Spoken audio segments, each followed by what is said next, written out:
सुमित्रा जब बहू थी तो सास के रोब-दाब में दबी सहमी रहती थी। सोचा था सास बनेगी तो अपने सब अरमान पूरे कर लेगी, लेकिन सास बनकर भी बेचारी का दर्जा वहीं का वहीं रहा। क्या यह नए जमाने का दस्तूर था? सुमित्रा की आंखें खुली तो देखा कि दिन बहुत चढ़ आया था। वह हड़बड़ा कर उठी। अभी सास की तीखी पुकार कानों में पड़ेगी। अरे ओ महारानी, आज उठना नहीं है क्या? घर का इतना सारा काम कौन निपटाएगा? इतनी ही नवाबी थी तो अपने मायके से एकाक नौकर लेकर आना था ना। फिर उनका बड़बड़ाना शुरू हो जाएगा। इतने बच्चे जन कर धर दिए, इनको कौन संभालेगा? इनका बाप सारी चिंता छोड़कर परदेश में जा बैठा है। जाने कौन सी पढ़ाई है शैतान की आंत की तरह, जो खत्म ही नहीं हो रही। और अपने परिवार को लापटका मेरे सिर। हम पहले ही अपने झंझटों में परेशान हैं, अपने बीमारियों से जूझ रहे हैं, अब इनको भी देखो। सुमित्रा झटपट तैयार होकर रसोई की ओर दौड़ी। पहले चाय बनाकर घर के सब सदस्यों को पिलाई, फिर अपने बच्चों को स्कूल के लिए तैयार किया। उनका नाश्ता पैक करके दिया।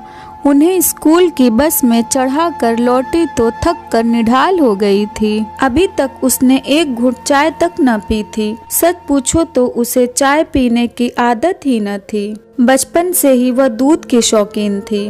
उसके मायके में घर में गाय भैंसे बंधी रहती थी। दही दूध की इफरात थी। जब वह ब्याह कर ससुराल आई तो उसने डरते डरते अपनी सास से कहा था कि उससे चाय कॉफी की आदत नहीं है, उसे दूध पीना अच्छा लगता है। सास ने मुंह बनाकर कहा था, दूध किसे अच्छा नहीं लगेगा भला, लेकिन शहरों में दूध खरीद कर पीना पड़ता है। यहाँ तुम्हारे ससुर के तनख्वाह में दूध वाले का बिल चुकाना भारी पड़ता है। बाल बच्चों को दूध मिल जाए तो वही गनीमत समझो।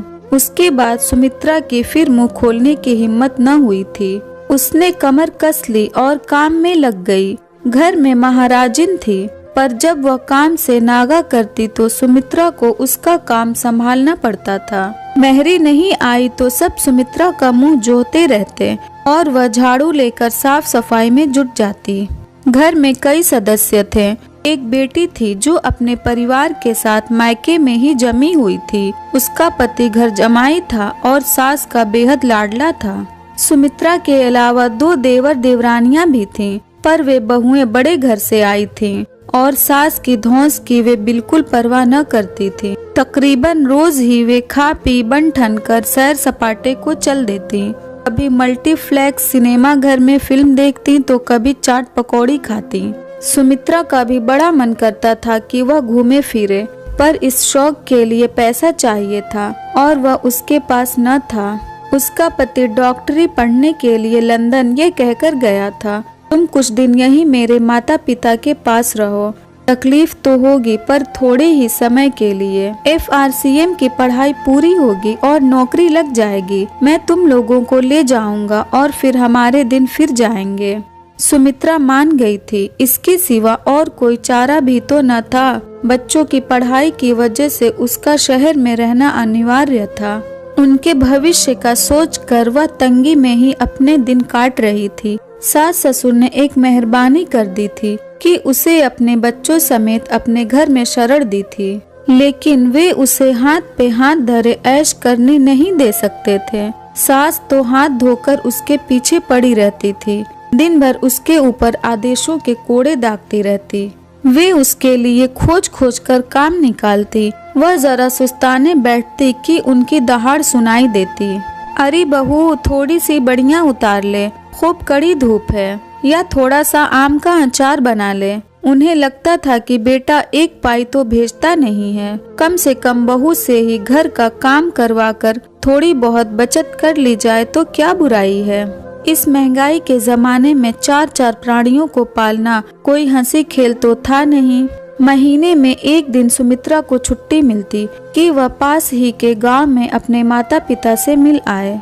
उसके बच्चे इस अवसर का बड़ी बेसब्री से इंतजार करते। चलते वक्त उसकी सास उसके हाथ में बस के टिकट के पैसे पकड़ाती और कहती, वापसी का किराया अपने माँ बाप से ले लेना। साल में एक बार बच्चों की स्कूल की छुट्टियों में सुमित्रा को अपने मायके जाने की अनुमति मिलती थी। वे दिन उसके लिए बड़ी खुशी के होते। गांव की खुली हवा में वह अपने बच्चों समेत खूब मौज मस्ती करती। अपने बच्चों के साथ वह खुद भी बच्चा बन जाती। वह घर के एक काम को हाथ न लगाती, बार बार पद ठुनकती, थाली में अपनी पसंद का खाना न देखकर रूठ जाती। उसके माँ बाप उसकी मजबूरियों को जानते थे, उसकी तकलीफ का उन्हें अंदाजा था। वे उसका मन मनुहार करते, यथासाध्य उसकी मदद करते। चलते वक्त उसके और उसके बच्चों के लिए नए कपड़े सिलवा देते। सुमित्रा को भेंट में एक आध छोटा मोटा गहना गड़वा देते। जब वह माँ बाप की दी हुई वस्तुएं अपनी सास को दिखाती तो वे अपना मुंह सिकोड़ कर कहती, बस इतना सा ही दिया तुम्हारे माँ बाप ने? यह जरा सी मिठाई तो एक ही दिन में चट कर जाएंगे ये बच्चे। और ये साड़ी लगती तो नहीं कि असली जरी की है। और यह गहना महारानी या मेरी बेटी को न दिखाना, वरना वह मेरे पीछे पड़ जाएगी कि उसे भी मैं ऐसा ही हार बनवा दूं, और यह मेरे बस का नहीं है। सुमित्रा को लाचारी से अपना हार बक्से में बंद करके रखना पड़ता और बातें वह बर्दाश्त कर लेती।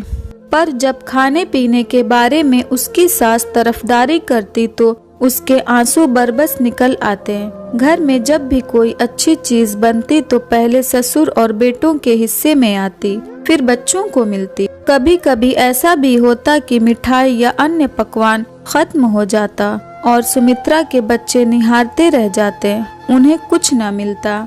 सुमित्रा के मायके से कभी भूला भटका कोई सगा संबंधी आ जाता तो उसे कोई पानी तक को न पूछता, और यह बात उसे बहुत अखरती थी। अगर इस कहानी का नेक्स्ट पार्ट जानना चाहते हैं तो कमेंट में बताइए, और ये स्टोरी अच्छी लगी हो तो इस वीडियो को लाइक करें, और नए हैं तो हमारे चैनल को भी सब्सक्राइब करें।